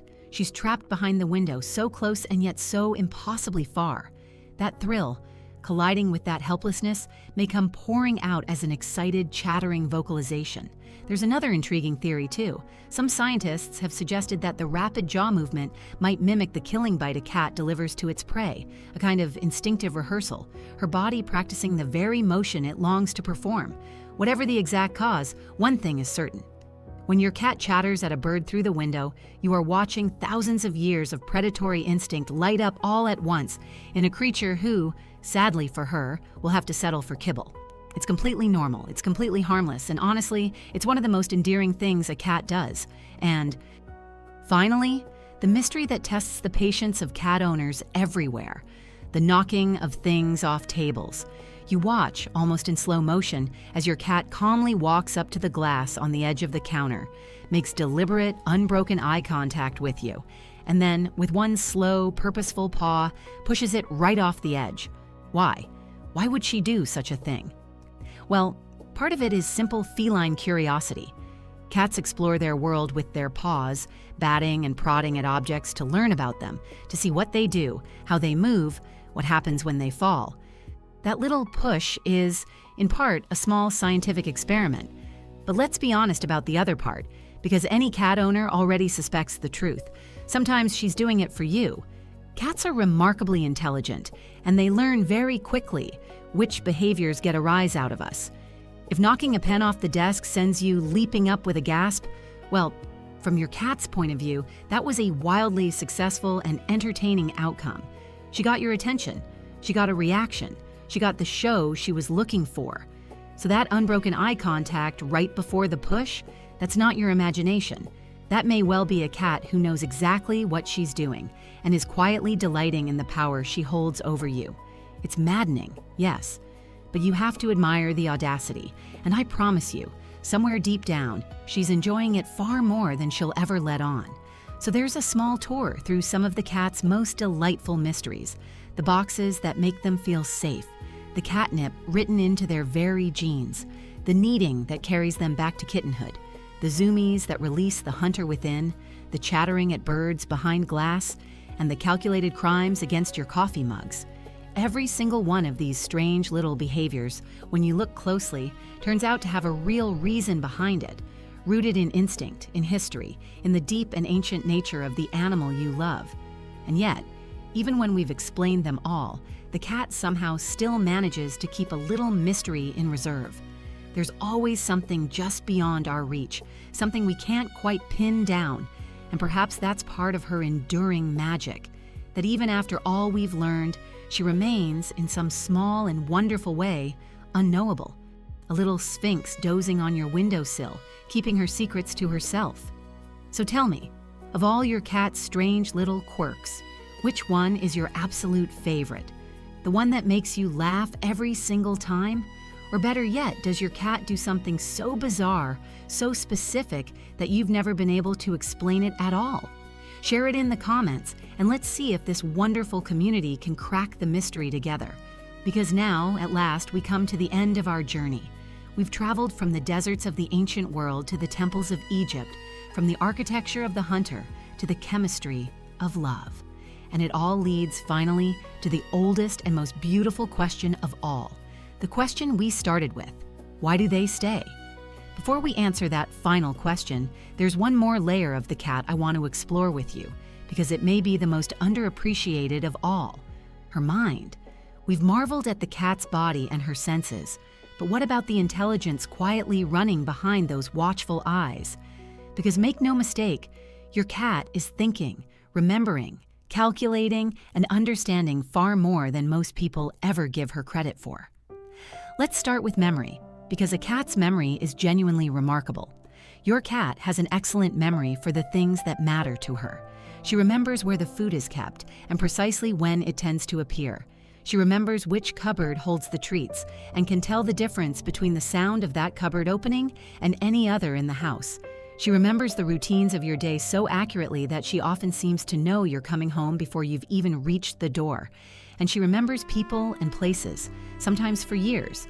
But here is what's especially fascinating. Cats seem to have a particularly strong memory for emotional experiences. A moment of real fear or real comfort tends to stay with a cat far longer than the small, forgettable details of an ordinary day. This is why a single frightening experience, a rough encounter, a scary trip to the vet, a loud and chaotic day, can leave a lasting impression that shapes a cat's behavior for a long time afterward. And it's why the opposite is true, too. Every gentle, patient, loving interaction you have with your cat is quietly being written into her memory, building up over the months and years into a deep, settled sense that you are safe, that you are good, that you are home. You are not just feeding a cat, you are day by day becoming one of her core memories. Now, cats are often unfairly compared to dogs when it comes to intelligence, and the comparison misses the point entirely. It's a bit like judging a fish by how well it climbs a tree. Dogs were bred over thousands of years to work alongside us, to follow our commands, to look to us for direction. So of course a dog will eagerly perform tricks and obey. But the cat was never shaped for obedience. The cat's intelligence is the intelligence of an independent hunter, a problem solver who answers to no one. And by that measure, cats are brilliant. Your cat can figure out how to open doors, operate simple latches, and reach places that seem completely impossible. She can learn complex routines and solve puzzles when properly motivated, usually by food, because a cat sees little reason to work for your approval alone. This is the key that so many people miss. A cat absolutely can learn, and can even be trained, using patience and positive reinforcement, rewards and gentleness, rather than force. But she will only cooperate when she decides there's something in it for her. That's not stupidity. That's a sharp, self-interested mind that has never in its long history needed to grovel for a master's favor. When your cat ignores you, she isn't failing to understand. Very often she understands perfectly well. She has simply weighed your request against her own priorities and found your request wanting. And honestly, there's something magnificent about that. I want to touch on something practical here too, because it comes up so often and it matters for your cat's happiness. The question of whether cats are truly solitary or whether they need company. You'll remember that the cat's wild ancestor was a solitary hunter, and that shaped a great deal about her. But the picture for our modern house cats is more nuanced and more interesting than a simple label like loner suggests. The truth is, cats exist on a wide spectrum. Some cats are perfectly content on their own, ruling over a one-cat household as the undisputed and very happy monarch of all they survey. Others are surprisingly social, forming genuine friendships with other cats, grooming them, sleeping curled up together, playing and bonding in ways that would astonish anyone who still believes cats are cold and solitary by nature. So how do you know what your cat needs? The answer, as always, is to watch her, closely and honestly. Pay attention to her individual personality, because that matters far more than any general rule. A confident, sociable cat may thrive with a feline companion. A more anxious or territorial cat may be far happier as the only cat in the home, spared the stress of sharing her territory. And this is so important because one of the most common mistakes loving owners make is assuming that a lonely-seeming cat automatically needs another cat, when in fact, for some cats, a new arrival is not a gift but an invasion. If you do decide to introduce a second cat, the golden rule is to go slowly, painfully slowly. Give the cats separate spaces at first, let them get used to each other's scent before they ever meet face to face, and allow the relationship to build gradually, at their pace, not yours. Rushed introductions are behind a huge number of the household conflicts that make cats miserable. Done patiently and thoughtfully, though, the bond between two cats who come to genuinely love one another is a beautiful thing to witness. While we're on the subject of what cats need, let's talk about something that gets to the very heart of feline well-being: enrichment. You see, when we bring a cat into our home, we give her safety and warmth and regular meals and love. But there's a subtle trade we sometimes forget we've made. In exchange for all that comfort and security, our indoor cats give up the wild, stimulating, endlessly challenging world their bodies and minds were built for. And a bored cat, a cat with a magnificent hunter's brain and nothing to hunt, is not a happy cat. Boredom in cats can lead to real problems, everything from destructive behavior to overeating to anxiety and depression. So one of the greatest gifts you can give your indoor cat is a rich, stimulating environment that lets her express her deep, natural instincts in safe ways. What does that look like? It looks like vertical space, shelves and cat trees and perches, because cats love to climb and to survey their domain from up high, an instinct inherited from ancestors who felt safest looking down on the world.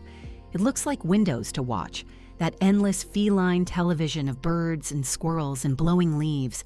It looks like scratching posts to satisfy that essential need. And above all, it looks like play. Real, regular, interactive play, where you become the prey, dragging a feather or a toy mouse in the darting, unpredictable movements of a real creature, letting your cat stalk, chase, pounce, and finally catch.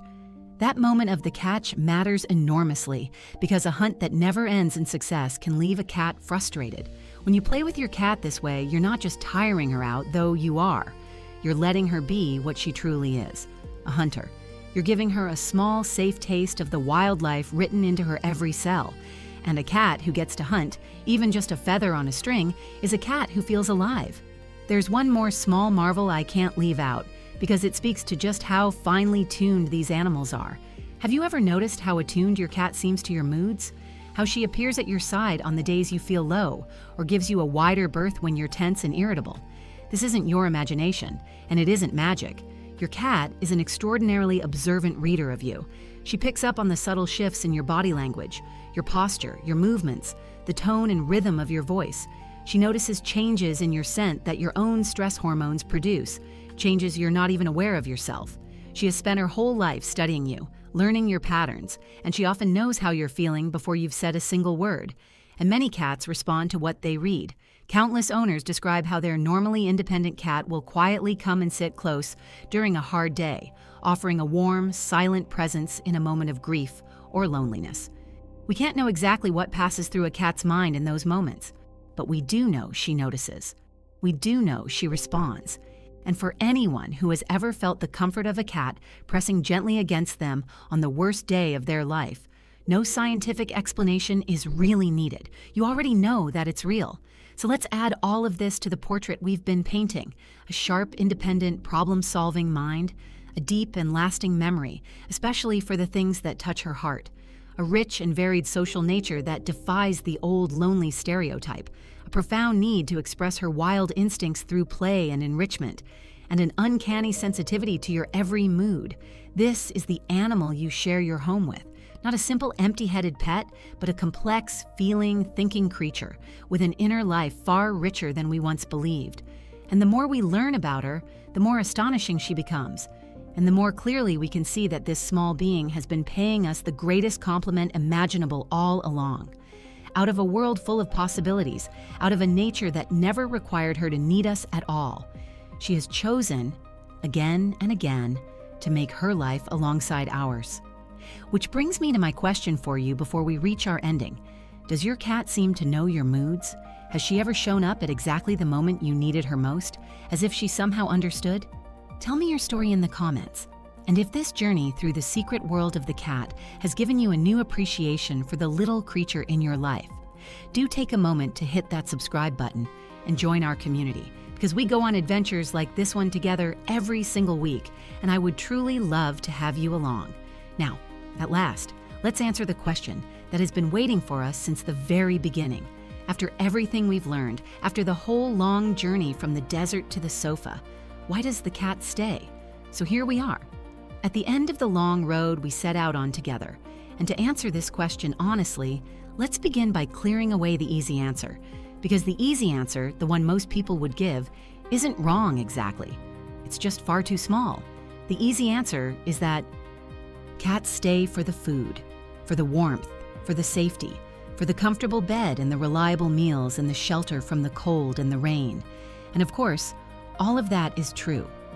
We have built for the cat a gentle harbor in a hard world, a place where she never has to hunt to eat, never has to fear the predators of the night, never has to face the desperate hunger and danger that stalked her wild ancestors at every turn.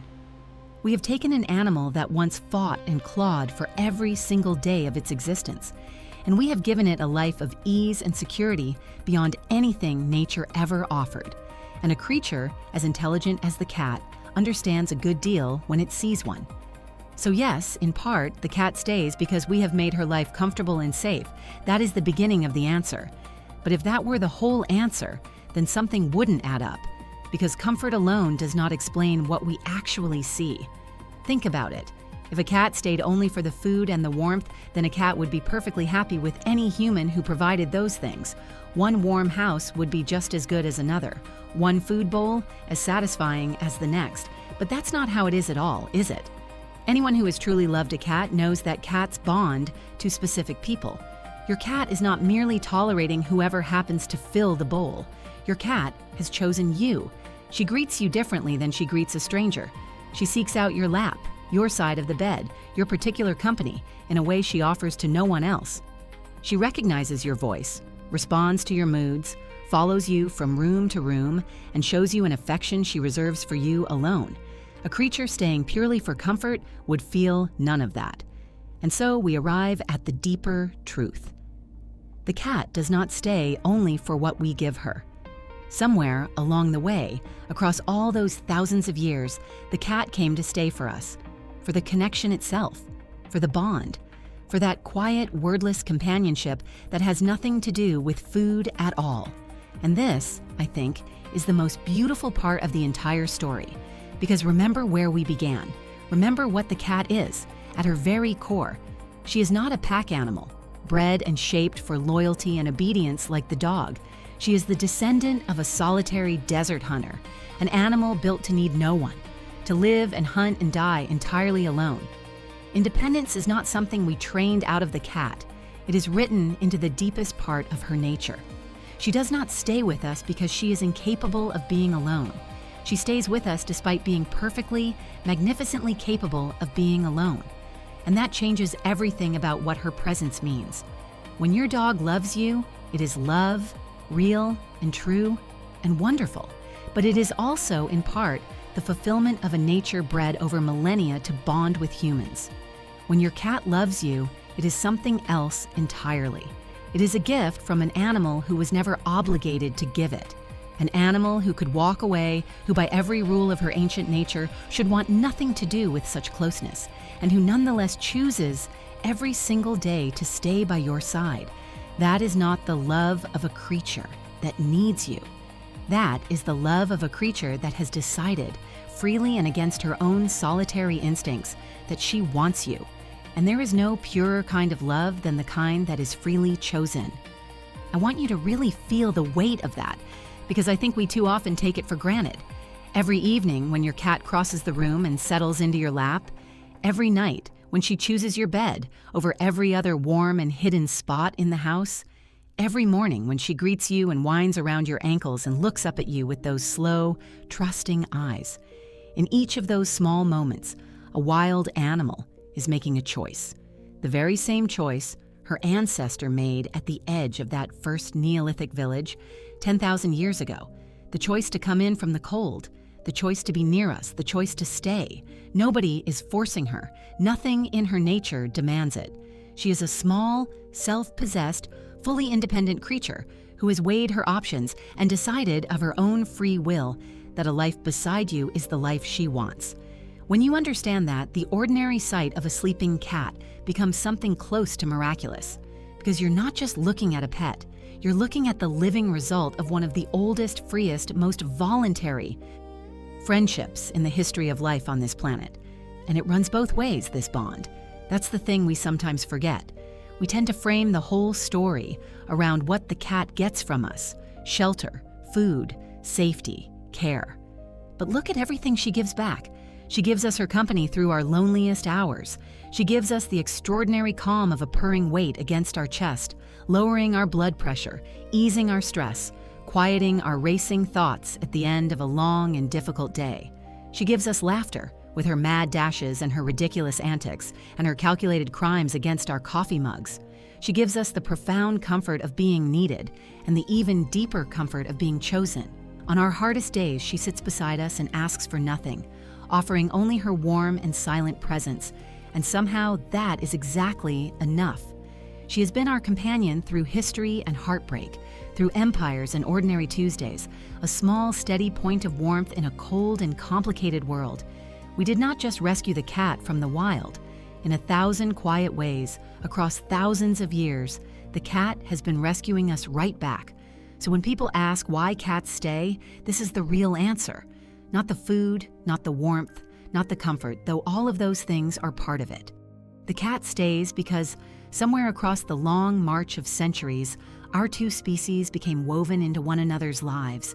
Because a solitary hunter and a lonely human being once looked at each other across the firelight and decided, against all odds and all instinct, that they were better together than apart. Because we made a gentle harbor for her, yes, but also because she became, over all that time, part of us. And we became part of her. The bond between a human and a cat is not a bond of ownership. It never really was. It is a partnership, freely entered, freely continued, renewed every single day by a small creature who is always, always free to leave, and who chooses every single day to stay. That is why they stay. Not because they must, but because somewhere along the way, they decided that we were worth staying for. And I can think of no greater honor that one living being could ever pay another. And yet, for all that love and all that loyalty, cats have somehow ended up with more myths, more misunderstandings, and more unfair reputations than almost any other animal we live with. So before we wrap up our time together, I want to set a few things straight, gently, one last time. Because the more clearly we see our cats for what they truly are, the better we can love them. Let's start with the oldest one of all. The idea that a cat has 9 lives. It's a charming old saying, isn't it? Passed down for centuries in cultures all around the world. But of course, no cat has 9 lives, no matter how many times she seems to cheat disaster. So where did such a strange idea come from? Most likely, it grew out of exactly the things we talked about earlier. The cat's astonishing agility, that righting reflex that turns so many falls into graceful landings, her uncanny ability to slip out of danger and survive situations that would finish off almost any other creature. People watch cats bounce back from close calls again and again, and over time, the legend of 9 lives was born. But I want to be very clear about this, because the myth can be a dangerous one. Cats are not invincible, not even close. That reputation for always landing on their feet has sadly led some people to be careless with their cat's safety, assuming they'll survive things they simply cannot. Your cat has exactly 1 life, precious and fragile, just like yours and mine. She is remarkably resilient, yes, but she needs your protection, your care, and your good judgment to keep that 1 life safe. So love her toughness, admire her agility, but never ever mistake it for a safety net. The only 9 lives your cat has are the years you help her live, well and safely, by your side. Here's another one that trips up so many loving owners, and this one is genuinely important for your cat's health. The image of the happy cat lapping up a saucer of milk. It's everywhere, isn't it? In cartoons, in storybooks, in the picture we all carry in our heads of a contented kitty by the fire. And it feels like such a kind, wholesome thing to offer. But here is the truth that surprises almost everyone. Most adult cats are actually lactose intolerant, just like many. Humans, once cats grow past kittenhood, most of them lose much of their ability to properly digest the sugar found in milk. So when you give your grown cat a bowl of cow's milk, that lovely treat can leave her with an upset stomach, cramps, and worse. She may well want it and lap it up eagerly because it's rich and fatty and appealing. But wanting something and being able to handle it are 2 very different things. So as much as it goes against that cozy old picture, plain cow's milk is not a good treat for most adult cats. If you'd like to give her something special, fresh water is what she truly needs most. And there are cat-safe treats made just for her. It's a small correction, but it's the kind of thing that keeps your cat comfortable and well, and that's what matters.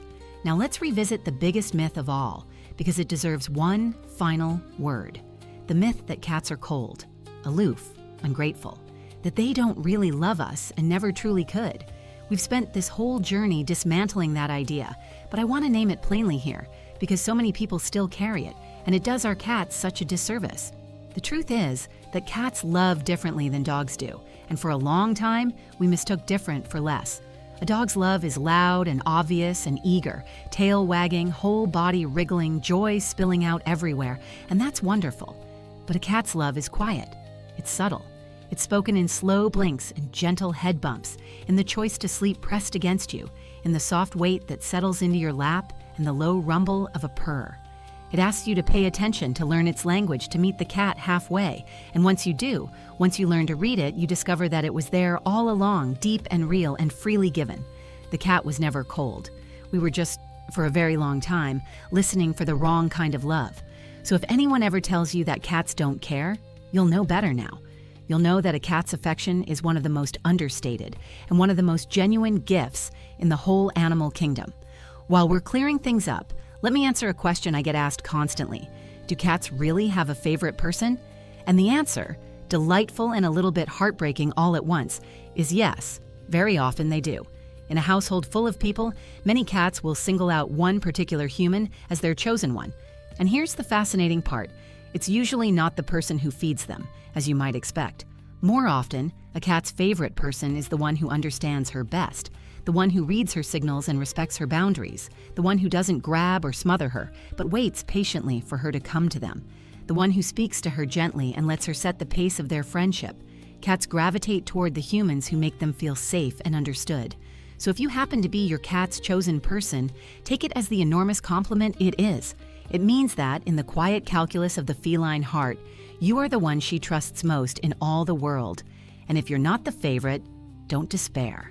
That relationship can be built and deepened day by day through exactly the kind of patience and respect we've talked about today.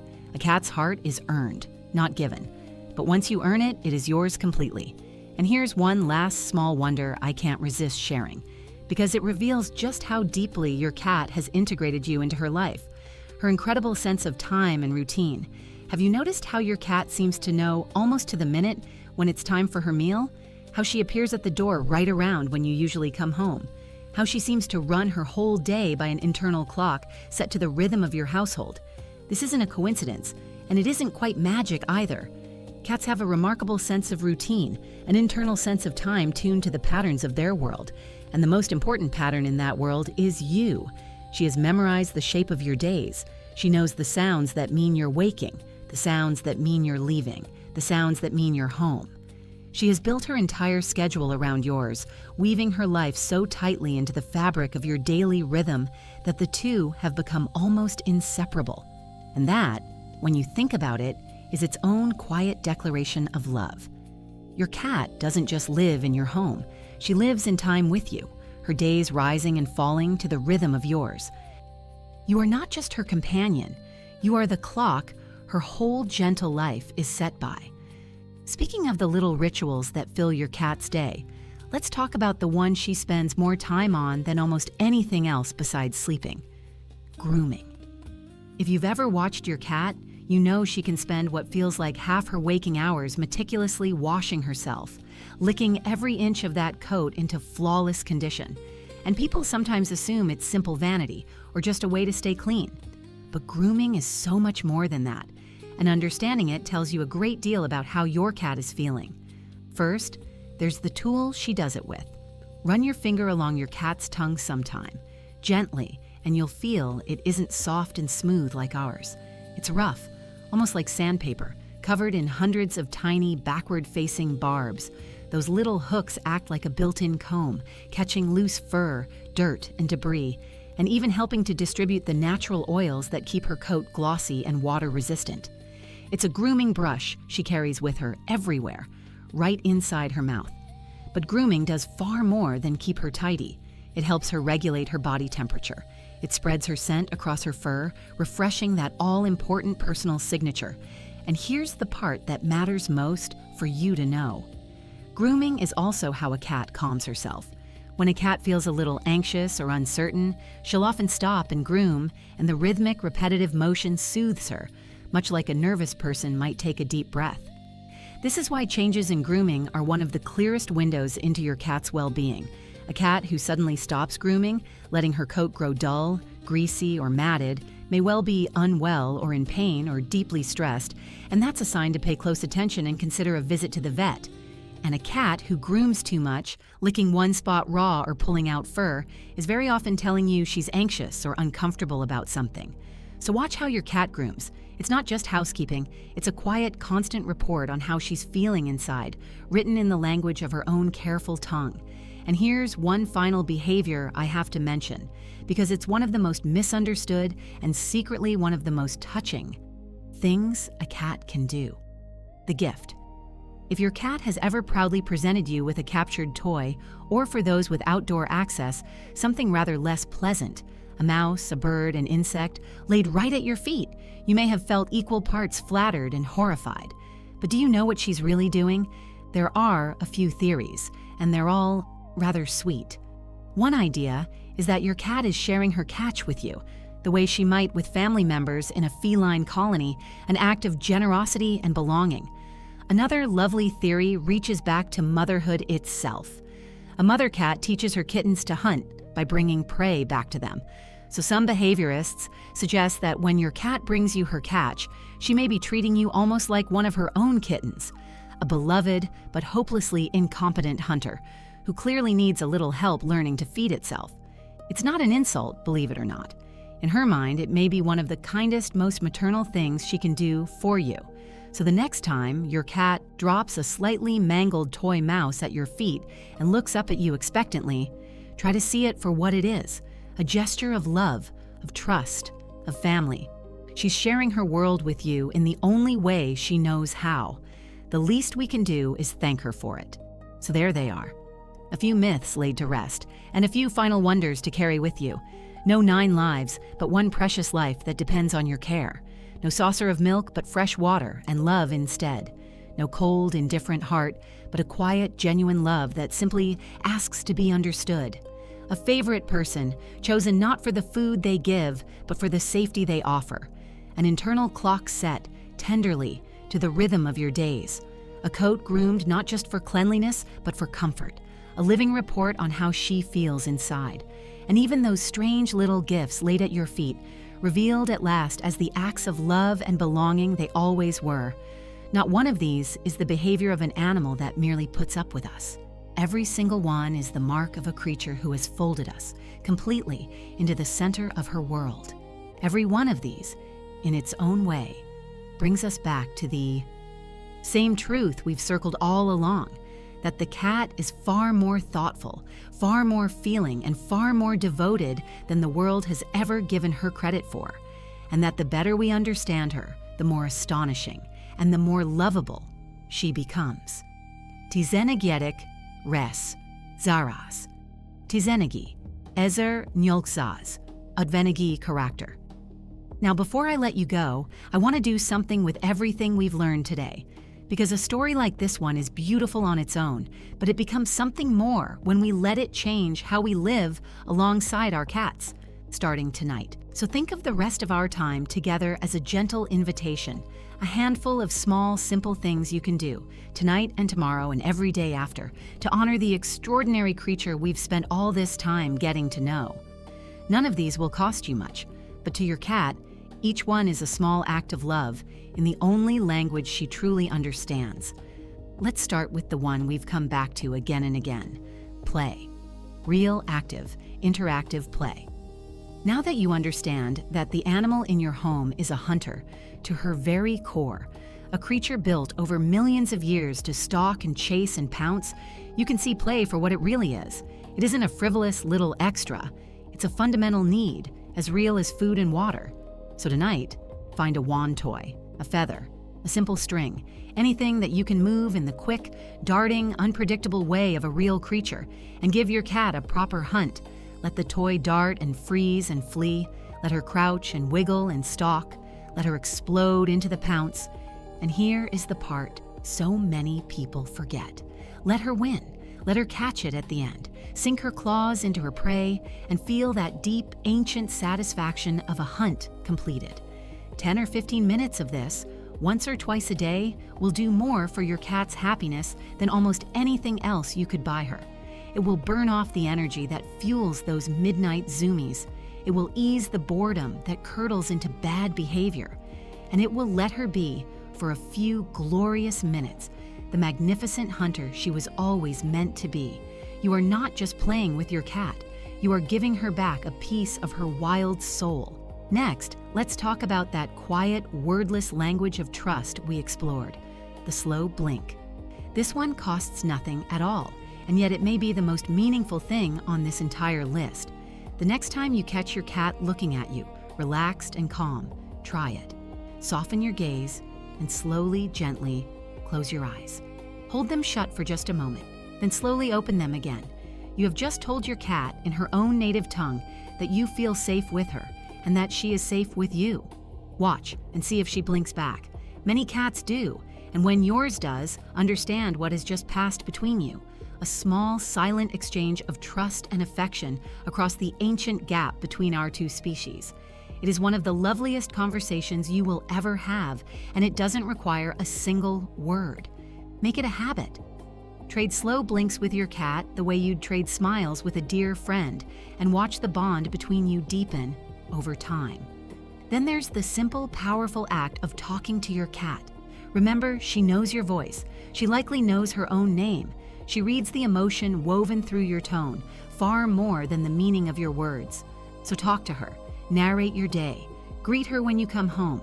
Tell her in that soft and gentle voice that she's a good cat and that you love her. It may feel a little silly at first, chatting away to a creature who can't answer in words, but she is listening more closely than you know, and your voice is one of the great comforts of her life.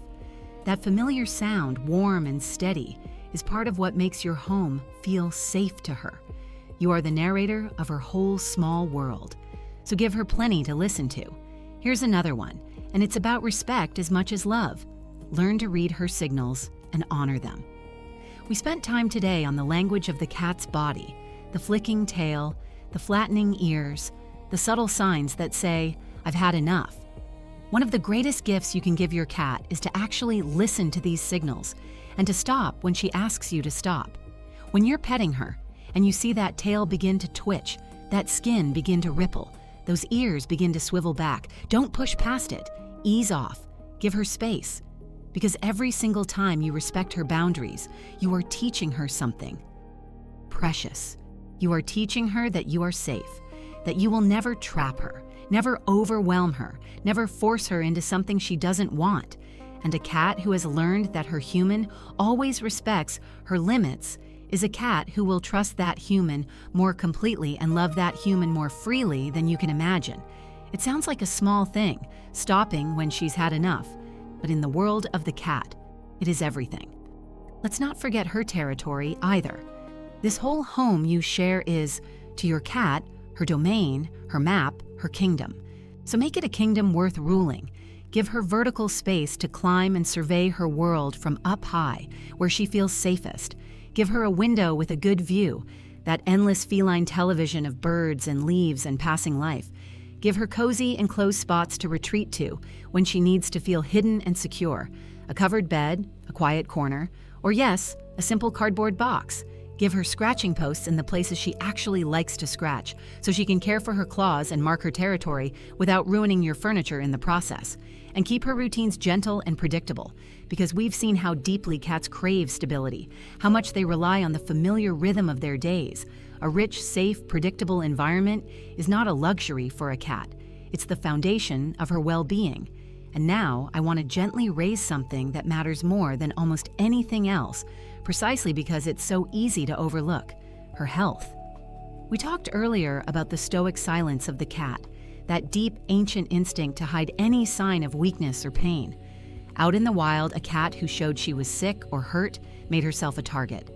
So evolution taught her to conceal it, to carry on as if everything were fine right up until it very much isn't. And that instinct, beautiful as it is also one of the greatest dangers our cats face in our care, because it means that by the time a cat is clearly, obviously unwell, she may have been quietly struggling for a long time already. This is why paying close attention to your cat matters so much. Small changes are often the only clues she'll give you: a shift in appetite, a change in her litter box habits, hiding more than usual, grooming less, or grooming one spot too much, sleeping in new places, or moving differently than she used to. You know your cat better than anyone on earth, which means you are her first and best line of defense. When something seems even a little bit off, trust that instinct and don't wait too long to have her checked. With a cat, catching a problem early can make all the difference in the world. And this is exactly why, a little while ago, I mentioned that guide I put together, Emergency First Aid for Senior and Disabled Indoor Cats. Because emergencies, when they come, tend to come suddenly, and they're frightening. And in those first crucial moments before you can reach a vet, knowing what to do can genuinely change the outcome. This is especially true for our older cats and for those with special needs who are that much more fragile and that much more likely to hide their distress. Knowing the warning signs, knowing the simple steps to take in a crisis, knowing how to keep a calm head when your heart is pounding, these things bring a real, practical peace of mind that every devoted cat owner deserves. If that would ease your worries even a little, you'll find it linked for you, and it would be my honor to help you be ready for the moments that matter most. Because after everything we've learned today about how much our cats give us and how completely they place their trust in us, being prepared to protect them feels like the very least we can offer in return. So let's gather all of it up, one last time. Give her a real hunt to play out. Trade her slow, trusting blinks. Talk to her in your gentle, familiar voice. Respect her signals, and stop when she asks. Build her a kingdom worth ruling, and watch over her health with the close, loving attention that her silent, stoic nature demands. Not one of these things is grand or complicated, but together, quietly, day after day, they add up to something profound. They add up to a life in which your cat feels safe and understood and cherished for exactly what she is. They add up to you holding up your end of that ancient bargain, struck 10,000 years ago at the edge of a fire-lit village and renewed every single day since. She chose us, all those, centuries ago. She chooses us still. Every morning she greets us, and every night she curls up close. And the most beautiful thing we can do in return is to choose her right back, fully, gently, every single day. Because here is what I hope you'll carry with you long after this video ends. That small sleeping creature in your home is not ordinary. She is the heir to one of the most extraordinary journeys in the history of life. The blood of desert hunters runs in her veins. She was worshipped as a god by the greatest civilization of the ancient world and mourned by pharaohs. She sailed the 7 seas and rode out storms that sank battleships. Her body is a masterpiece of natural engineering, her senses tuned to a world you'll never fully perceive. Her language, one she invented, patiently just to reach across the vast distance between us and speak to your human heart. And yet, out of all the places in all the world that a creature like that could be tonight, she chose to be here, with you, close enough to touch. That is not a small thing. That is a quiet miracle, unfolding on your sofa every single day of your life together. And I hope the next time you look at her, you'll see it. I hope you'll never take it for granted again. Thank you, truly, for coming on this journey with me, for staying all the way to the end, and for loving these remarkable little creatures the way you so clearly do.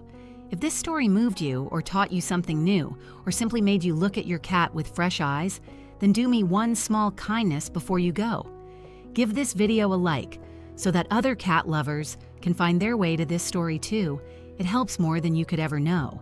And if you're new here, if you've just discovered this quiet corner of the internet where we celebrate everything that makes cats extraordinary, then please subscribe and join our community. We set off on adventures like this one together every single week, and there is always a warm seat waiting for you. And before you go, I'll leave you with one last question. Of everything we explored today, the whole long journey from the desert to the temple to the sofa, what was the one fact that surprised you the most? The one that made you pause and look over at your own cat with new understanding? Tell me down in the comments. I read them, I treasure them, and honestly, some of the best moments of my week come from hearing your stories and seeing your love for your cats shine through. So share it with me. Let's keep this beautiful conversation going. And whatever you're leaving behind today, whatever kind of day it's been, I hope you'll go find that little creature of yours in a few minutes. Sit down beside her and just be together for a while. No agenda, no phone, no rush. Just you and your cat. 2 very different creatures who somehow found each other across 10,000 years, sharing a quiet moment in a noisy world. That's what all of this has really been about. Until next time, give your cat a gentle, slow blink from me. Tell her she's a very good cat, and take wonderful care of that small, warm, extraordinary creature who chose, out of all the world, to stay by your side. I'll see you in the next one.